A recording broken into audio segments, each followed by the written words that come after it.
Yeah, so you're getting back into like full prog rating schedule, right? With the new season coming up, it's very, very important. Oh yeah, day rating the Tuesday.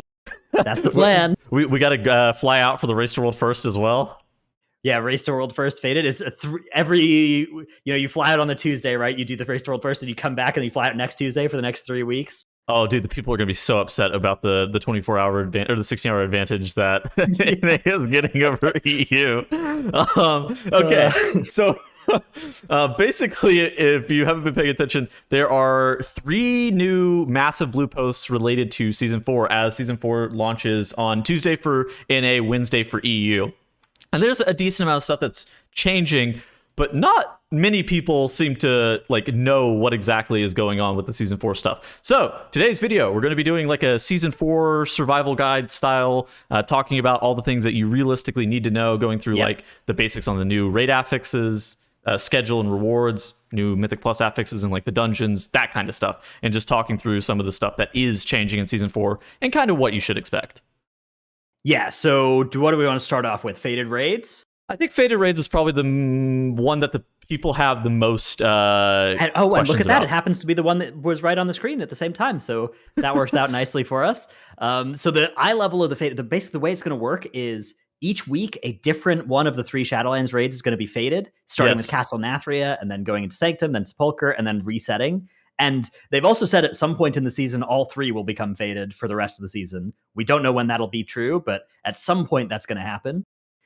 The eye level of whichever raid is faded is going to be jumping to effectively 26 higher than Sepulchre eye level, right? So you'll be able to get 311 gear from the end bosses on Mythic difficulty and 265 gear from just default bosses on Raid Finder. So pretty high item level stuff available from those. And also in the faded raids, the encounters will be augmented by faded powers, which are sort of like M+ affixes, except they're fairly simple and they tend to offer a pretty big reward for playing against them correctly. I have them right here. Okay, so basically this is a blog post. I'm going to link this down in the description. This was the official patch notes, had the actual affixes. They seem like overall, yeah, like you said, they augment the raid. It reads as if it's on a boss-by-boss basis. Unclear as to like how legitimate that is. I guess we're going to see. I suspect that is going to be true with what Blizzard has said. And they're mostly Kiss Curse style augments. So there are some things like, okay, the targeted player becomes charged with cosmic damage over time. When this magic dispellable aura is removed, creation sparks fly off and impact the ground. This can explode if no players are there to intercept it, but if they do, they're rewarded with a powerful faded infusion, increasing the flows of time and movement speed of any player within the radius. Can you imagine if they put this on like Stone Legion Generals where you have to actually dispel people? Yeah, so with maybe they have like chosen which affix is on which boss based on making things not impossible, right? But yeah, Creation Spark, it's like if you can dispel this at a time that people can catch these sparks, you actually get a pretty big advantage out of it, right? Like increasing the flow of time, depending on what percentage increase to the flow of time we're talking about here, this could be a pretty large DPS increase. Because that's like all of your cooldowns, all of your spells, everything, your movement speed, all increased by like a flat amount. Yeah, most of them are like that. So, I mean, even this Chaotic Essence, there's like an orb that's summoned that you have to... It spawns additional enemies for a short period of time. For each one slain, like more in them spawn, and then eventually you get infused based on how many of these enemies you ended up killing. So you could imagine there's maybe nasty combos that exist between certain powers and certain bosses. Yeah, sure. But if they've chosen, which maybe they've put just the nice ones on the bosses, or maybe they've actually put some harder ones, especially on the end bosses, we're not sure. But either way, my suspicion is that faded powers will make them actually slightly easier if you've already progressed the encounters. It'll make the like DPS checks lower because the faded infusions will be powerful. Yeah. Beyond that, like affix, like scheduling wise, it seems like we're starting with Nathria, we're just going into Sanctum, and then Sepulchre, and then just rotating. So yeah, you're going to be able to go through and basically do the raids as they are. Is there any word on difficulty of these raids? Because I've heard a couple of different things, or not different things, but I've heard like basically one thing, but I don't even remember where I read it about what the difficulty is going to look like from these. Yeah, there's been a lot of speculation that they should make them easier, right? Like not scale it up as much as you would think based on the item level bump compared to previous raids, but I don't think they've actually said anything. I've heard rumblings that like the data mining and the PTR and stuff all do kind of line up with it being a little bit easier than, an average tier in terms of just health and damage tuning. And also it's worth noting, if you've already progressed on the bosses, they will feel a lot easier because you already know the mechanics. Like that's a huge nerf there. But I mean, we will still be coming in 26 eye levels under where we currently are relative to Spelker. So it may still be tough for the first few weeks, but especially because you can't like progress, right? From week to week, because it changes which one's faded. A lot of people suspect that it will be pretty, laxly tuned. Yeah, that's basically the reasonable speculation. I think that I even read that somewhere, but I must have read it on Twitter because I don't it seems know like if they've it wasn't, confirmed it. Yeah, it wasn't like an official thing. All right, so let's talk about rewards. So there are these puzzling cartel dinars. In addition to the loot that just drops default off the bosses, there are these puzzling cartel dinars, and what they are is like it's like a deterministic way of purchasing loot from the raid in particular. So you're able to gain 3 of them across the faded season just in total, and those can be converted for one specific item off of this vendor. Yeah, so you can buy any item, any weapon, trinket, or special item. So think like the Anduin ring, that kind of stuff. You can purchase any of those, but not just like random 3 or 285 boots or whatever. Like nothing that doesn't have an effect on it. But you can buy, weapons, trinkets, special items, and you have 3 of these over the course of the season, over the course of like the first month of the season. If you're raiding, you'll be able to get your 3 dinars. And then that combos with the heroic and mythic upgrade items, which for killing 20 heroic bosses or 20 mythic bosses, you'll be able to get an item that lets you upgrade any difficulty item to either heroic or mythic respectively. And that can work either on an item that's dropped for you in normal or LFR or heroic or whatever, or off of whatever you buy with your dinars. So basically, if you are clearing mythic, if you're full clearing mythic, you will be able to, after the first month or so, have 3 items of your choice from the dinars and upgrade 2 of them to mythic eye level with the first 40 mythic ciphers that you get from your first 40 mythic boss kills. So it's not like a instant whatever bis you want system, but it does mean that the possibility of like spending the whole season and not seeing an Edge of Night and not seeing a Gavel of the First Arbiter is gone. Like you will get those if you are rating sufficiently. And in addition to that, there was some trinket tuning, trinket and weapon tuning on some of the stuff. So it allows basically. So the theory behind this, and they actually talked about this in this FAQ, is like, okay, so blood spatter scale and IQD, they don't want these trinkets to be used going into the next season. Well, we haven't talked about this yet, but yeah, those dungeons aren't in M+ next season, right? Exactly. DOS is out of there. All of the Shadowlands dungeons except for Tazavesh are not in M+ next season. We are going to Tazavesh, Karazhan, Mechagon, Iron Docks, and Grimrail Depot instead. So what they don't want is they don't want old 278 blood spattered scale to still be a BIS item for anybody, or IQD or anything like that. And then they basically almost uniformly buffed all of the trinkets from the raid to incentivize you. Yeah. Okay, so all of the trinkets from the raid except for Old Warrior Soul, which got a nerf. Yeah, they also buffed Shadowed Orb of Torment, which is the only like existing one that people were already using when it was current in this list. So that one may be even better. Or maybe it's still. I mean, you have a large pool of trinkets to choose from, including Karazhan, Mechagon trinkets. Even there are some good ones from Grimrail Depot and Iron Docks as well. So your choice may be an interesting one. Yeah, so we're gonna definitely see what's the deal with gearing. I know that Wowhead, like the class guide writer, is going to be making gearing pages soon, so go and check those out for your respective class. I know that for Moonkin, we're looking at like Orb of Torment. Pretty happy with that. IQD kind of dead. This nerf was really large. Oh yeah, I mean, especially because it's only 278, right? Oh yeah, exactly. Yeah. All right. Do we have much left to talk about in regards to loot? If not, then we can move on. Loot and raid, because if not, we can move on to like dungeon stuff. Let's talk about the Slime Cat mount and the Faded Raid rewards. Just if you kill every single boss on normal or higher in the 3 Faded Raids, you'll get this Jigglesworth Senior Cat mount, which is like a Slime Cat. It's kind of cool. Then if you do that on Heroic, you get the Hero of Fate title. And if you do it on Mythic, you will get teleports to each of the Shadowlands raids, which, but it's worth noting you do have to kill all the bosses for these achievements. It's not just like an end boss type thing like previous things have sort of been. Okay. And also, in regards to teleports, We got new dungeons like Dratnos mentioned. He mentioned all of the new ones. There are teleports at the top of Ouroboros to the old ones, so don't really worry about having to somehow get to Grimrail Depot and Iron Docks and Gorgon. Like that would be tough. So that would be if it wasn't, it would be a Garrison, Hearthstone, and Fly angle. But yeah, this is or there are portals up in Ouroboros. You can use your WAD CM ports if you were or you can do it on a +20, right? There will be +20 teleports for all these dungeons if you time these on +20. Including the Grimrail Depot and Iron Docks teleports effectively returning, if you can do that. Okay, so let's talk about the new seasonal affix Shrouded. We've talked about this a little bit, but it was a few weeks ago. I know they changed a couple of things with the seasonal affix. What is Shrouded, and like how should players be looking to interact with it in the dungeons?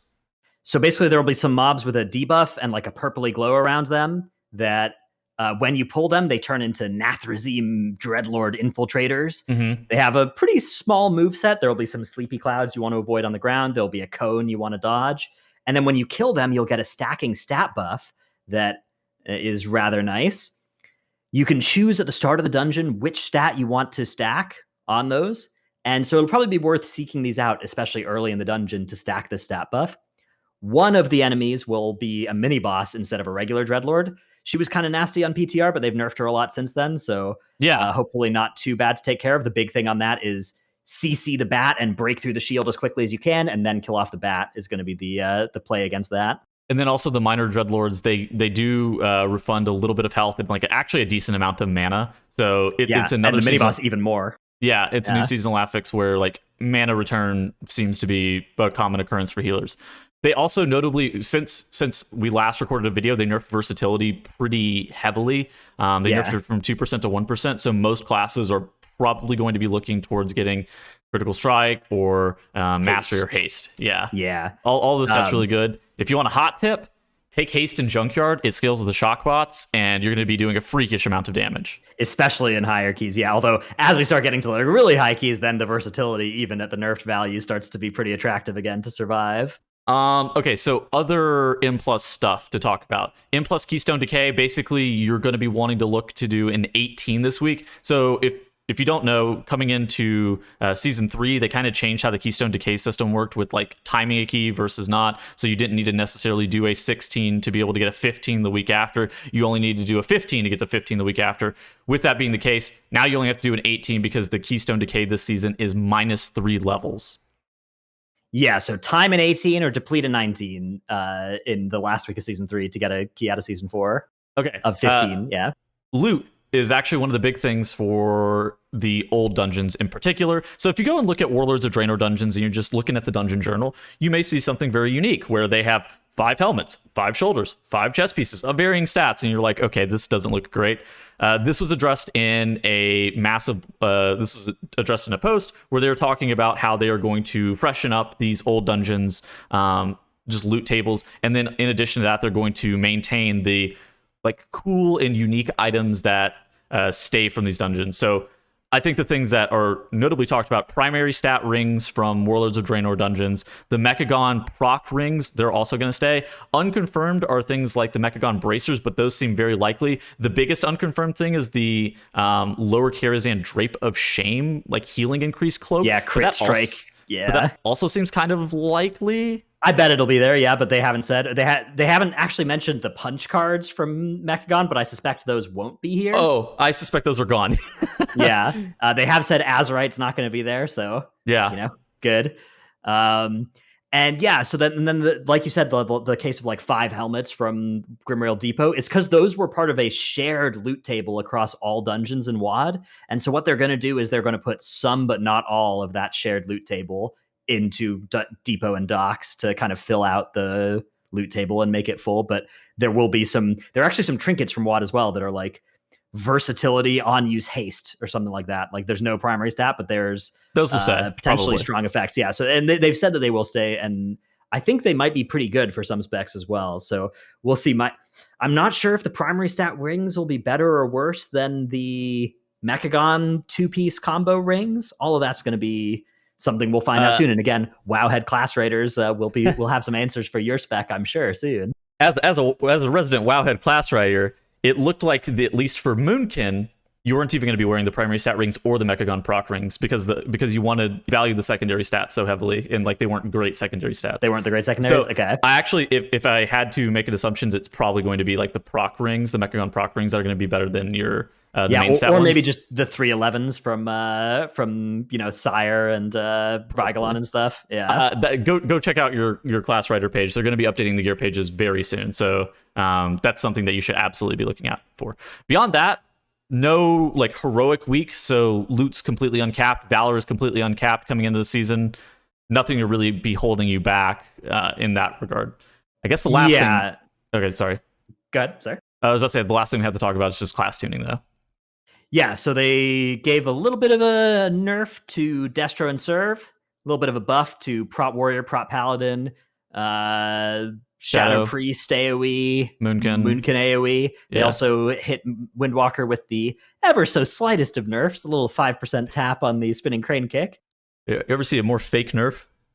Yeah, although, I'm actually pretty pleased with the choices of specs that they chose to nerf and buff. I was looking back at like one of the tier lists we made, and they basically like took most of the specs we put in S and nerfed them, most of the specs we put in D and buffed them. So I have a question. Do you think obviously they left like a note at the bottom of the post. They were talking about like, okay, so some of this tuning is they may adjust some stuff later on. Do you think that they're going to hit H-Priest and Blood Decay? I think that those are the only two things that were left off the list that people were kind of looking at, maybe getting changed. Yeah, I was surprised they didn't hit Blood Decay as well coming into this. Do I think they're going to? It's hard to say, because like I don't think they learn anything new about it in the next few weeks. So if they decided they're fine with it as is, I think they should. I think they should nerf Blood Decay a little bit, but honestly, I think they should buff Guardian. I think that if I could make one change, that would be the one I would make. Okay, yeah, I think that's pretty reasonable. Beyond that, anything massively changing with like either the Mythic Plus or Raid meta? Because it kind of feels like it's mostly similar to me. I would say the same sort of stuff should work. The Destro nerfs are pretty big. Not 100% sure how big those are going to be, but scroll down. Yeah, these are pretty big. The Blasphemy no longer granting Reign of Chaos, I think is going to help bring them in line. So I mean, I think Destro will still be fine if you want to play that. Serve also I think will still be fine. Rogue getting a lot better now that it is Woe is going away, and also Edge of Night is coming into the pool again as a high level piece. So, but overall, I think the meta will largely look pretty similar. Like I've recorded a little video of like moving around things on my tier list, and nothing moved by more than like a tier from last season. Yeah, okay. I think it makes pretty reasonable sense. So the same stuff that's good is probably going to end up being good. Beyond that, there was a little bit of dungeon tuning, but it was only to like Gambit and Streets because like well, so I think they have done some actually to the other ones. They just haven't put it in the notes because those weren't recent dungeons. Yes. But yeah, I think I've seen some indications they've been tweaking some of the stuff in lower and upper Kara as well. The Gambit ones, they mentioned they're changing the enemy forces in both dungeons, which maybe it's just because Shrouded is going to mess with enemy forces because the Shrouded mobs don't give count. Or maybe they actually want to change what we're pulling, make us pull either more or less or different packs. They also targeted some good mobs here with nerfs, though. Coastwalker Goliath, Time Cap and Hooktail, Postmaster are probably 3 of the top 5 mobs I would nerf in Tazavesh. If you want a hot tip for Streets, after the first boss, you're probably going to want to go left side now even more than ever and pull like the dinos and the cats and stuff like that, the core hounds and things like that. So teams were already doing this on live, but now without like that Woe Drifter buff, you're not realistically able to go like all the way to the far right and go into that the Oasis area. And so you're really going to want to go left since you're not going to be able to just run for 45 seconds straight while shrouded. Yeah, definitely something worth considering, especially if you got a high single target comp. There was also, I guess, for KSM, the new purple Deathwalker mount. That thing looks sick. Yep, the Gladiator mount, by contrast, I know the PvPers are a little bit less happy about. Legendary crafting and crafting in general. You want to lay that out? I almost forgot about this. And sockets and stuff. Yeah, so nothing new with legendaries. Legendaries are staying 291, which means eventually you are going to want to recraft your legendaries from high budget pieces, because they're currently your highest item level pieces, to low budget pieces like bracers, because you're going to have 311s and 304s if you're mythic rating, and 298s even if you're just Valor upgrading, right? And that's going to be better than the 291s that your legendaries will be. So in theory, you're going to want to move them off into bracers somewhere low stat budgeted to minimize the damage there. Maybe there are even going to be some specs that will consider not running a legendary or unity or something if it's a really low impact unity that they've got to keep higher item level. I doubt that. I personally don't fully believe that, but I've heard some speculation that there are some specs that might be true for. But either way, that's what you're going to want to do with your legendaries, or you can just leave it and kind of forget about it, not recraft. Their conduits, no new conduits levels, so 278 is still the highest for conduits, and you can spend 10,000 cosmic flux to buy a vessel of profound possibilities without any of the old requirements as well. I found it. Yeah, this was addressed in this post, talking about just being able to buy them with cosmic flux. Yeah, and then there was one other thing that you wanted to mention. It was other crafting. Oh, the crafter's mark. There's no new crafter's mark. Oh yeah, no new crafted DOEs and sock. Okay, yeah. So you can get from your Great Vault, if you get 6 of the tokens of merit next season, you can buy 2 sockets instead of 1. With that, they cost 3 tokens instead of 6. So you'll be able to socket up more quickly from the vault, which is rather cool. And existing socket items are going to be turned into gold, and existing tokens of merit are going to be turned into gold going into the season. So no point in holding on to those. So if you're going to socket a piece, socket it right now. Probably at the time of watching this video. It may be worth it to get at least 3 slots in your Great Vault, because potentially the first vault that you open next season, we know it's going to have Season 3 loot in it, but maybe you can, instead of choosing that, choose a Season 4 socket or 2 Season 4 sockets. Because of how the transfer on the currency works, maybe? Perhaps. Yeah, it's unclear. May not be something, but if you're interested, you could do an LFR wing even to fill out your vault and get the slots you want. I did that this week. I did a LFR run for that purpose, so yeah, we'll see if it works out. Maybe not. All right. Anything else we have left to talk about? I think that kind of concludes the Season 4 survival guide video. I mean, that was pretty all encompassing, I will admit. Stay tuned for next week when we do the Season 4 marksmanship guide and the Season 4 beast mastery guide. Huh? Because survival's Oh. All right. We'll see you in the next video. Goodbye.